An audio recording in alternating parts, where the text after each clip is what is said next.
நீதிபதி ஆனந்த் வெங்கடேஷ் அழைப்பை ஏற்று பாமக தலைவர் அன்புமணி உயர்நீதிமன்றத்திற்கு வருகை புரிந்திருக்கிறார்.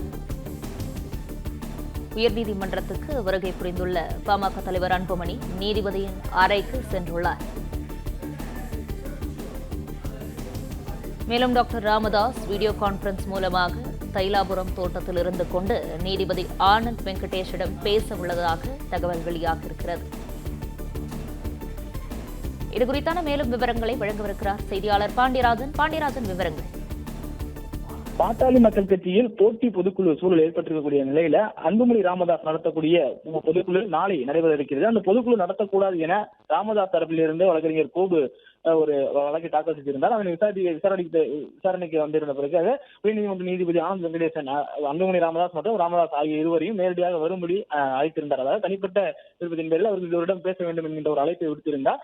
இதில் அன்புமணி ராமதாஸ் அந்த சந்திப்புக்கு வருவதாக நேரடியாக சென்னை உயர்நீதிமன்றம் வந்து தற்போது நீதிபதியினுடைய அறையில் இருக்கிறார். ஆனால் ராமதாஸ் அங்கிருந்து வர முடியாது என்கின்ற சூழலை சொல்லியிருக்கிறார். அதன் பிறகு அவர் காணொலி வாயிலாக இணைவார் என்கின்ற ஒரு தகவலும் சொல்லப்பட்டிருக்கிறது. குறிப்பாக பாமகவை பொறுத்த வரைக்கும் இந்த வழக்கு தொடர்வது என்பது இப்போதுதான் முதல் முறையாக நிகழ்ந்திருக்கிறது. அதாவது பொதுக்குழுவை நடத்தக்கூடாது, பொதுக்குழுவிற்கு தடை விதிக்க வேண்டும் என ராமதாஸ் தரப்பிலிருந்து இந்த வழக்கு தொடர்க்கப்பட்டிருக்கிறது.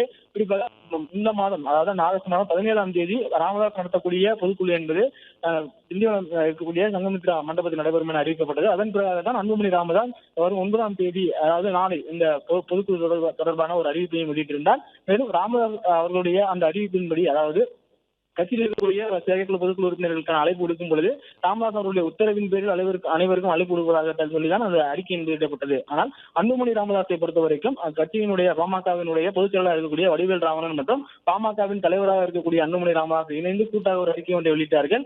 அடிப்படையில் பாமகவினுடைய பொதுக்குழு இம்மாதம் 9ஆம் தேதி நடைபெறுகிறது. மாமல்லபுரத்தில் இருக்கக்கூடிய தனியார் விடுதியில் இந்த பொதுக்குழுக்கான அழைப்பை அவர்கள் விடுத்திருந்தார்கள். அந்நிலையில் ராமதாஸ் அவர் தரப்பினர் தற்போது அன்புமணியை கூடுவது ஒரு பொதுக்குழு கூட்டுவதற்கு அவருக்கு அதிகாரம் கிடையாது, அன்புமணியால் கூட்டக்கூடிய அந்த பொதுக்குழுக்கு போலி பொதுக்குழு என்கின்ற ஒரு வாதத்தை முன்வைத்தார்கள். அதன் அடிப்படையில் தான் அந்த பொதுக்குழுவிற்கு தடை விதிக்க வேண்டும் என சென்னை உயர்நீதிமன்றத்தில் வழக்கு தொடர்ந்திருந்தார்கள். இந்நிலையில் இந்த வழக்கு விசாரணைக்கு வந்தது. 2 பேருக்கும், அதாவது அன்புமணி ராமதாஸ் மற்றும் ராமதாஸ் ஆகிய இருவரிடமும் நீதிபதி பேச வேண்டும் என விருப்பம் தெரிவித்திருந்தார்.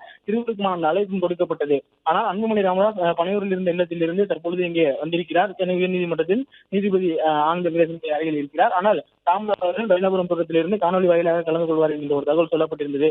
பாமகவின் உச்சகட்ட பரபரப்பை ஏற்படுத்தியிருக்கிறது. குறிப்பாக பொதுக்குழுவை யார் கூட்டுவது, பொதுக்குழு யாருடைய பொதுக்குழு முதலில் நடைபெறுகிறதோ அவர்கள் கேட்கக்கூடிய ஆவணங்களின் அடிப்படையில் தேர்தல் ஆணையத்தில் அவர்கள் பதிவு செய்வார்களா, அல்லது யாருக்கு அதிகாரம் பொதுக்குழுவை கூட்டுவதற்கு இருக்கிறது என்கின்ற பல்வேறு குழப்பங்கள் பாமகவில் இருக்கிறது.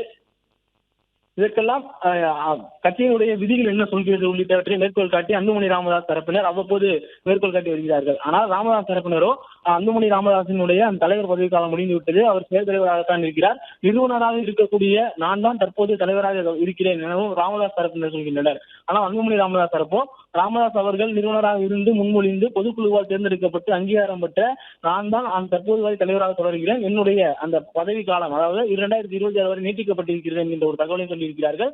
தற்போது வரை தேர்தல் ஆணையத்தால் அங்கீகரிக்கப்பட்ட பாமகவினுடைய தலைவராக பொதுக்குழுவால் அங்கீகரிக்கப்பட்ட நான் தான் இருப்பதாகவும் அன்புமணி ராமதாஸ் தரப்பினர் தெரிவித்திருக்கிறார்கள். அன்புமணி ராமதாஸ் தரப்பில் இருக்கக்கூடிய நிர்வாகிகளை வரிசையாக ராமதாஸ் அவர்கள் கட்சி ஒழுங்கு நடவடிக்கை எடுப்பதாக சொல்லி ஒவ்வொருவராக கட்சியிலிருந்து பொறுப்பிலிருந்து நீக்கிக் கொண்டே இருந்தார். அதன் பிறகு புதிய நிர்வாகிகளை திண்டிவனம் தைலாபுரம் தோட்டத்தில் வைத்து ராமதாஸ் அவர்கள் புதிய நிர்வாகிகளுக்கான அனுமதி கடிதத்தையும் நியமன கடிதத்தையும் கொடுத்துக் கொண்டே வந்திருந்தார். இந்நிலையில் தான் இந்த பொதுக்குழு என்கின்ற ஒரு பேச்சு வந்தது. ஆனால் இந்த பொதுக்குழு என்ற பேச்சு வருவதற்கு முன்பாகவே பாமகவுடைய மகளிர் மாநாடு நடத்தப்போவதற்கான அறிவிப்பை வன்னியர் சங்க மகளிர் மாநாடு நடத்தப்போவதாக ராமதாஸ் அவர்கள் அறிவிப்பு வெளியிட்டிருந்தார். அது 10ஆம் தேதி பூம்புகாரில் நடைபெற இருக்கிறது. இந்நிலையில் தான் 17ஆம் தேதி ராமதாஸ் அவர்கள் பொதுக்குழு கூட்டம் நடைபெற இருக்கிறது, அனைத்து பாமகவினுடைய செயற்குழு பொதுக்குழு உறுப்பினர்கள் வர வேண்டும் என்கின்ற ஒரு அறிவிப்பை கொடுத்திருந்தார்கள். இந்நிலையில் அதுக்கான அந்த வழக்கு என்பது தற்போது தெரிவிக்கப்பட்டு வருகிறது. பிளே ஸ்டோர் மற்றும் ஆப் ஸ்டோரில் இருந்து பாலிமர் செயலியை QR கோடு மூலம் பதிவிறக்கம் செய்யுங்கள். செய்திகளை உடனுக்குடன் பெறுங்கள்.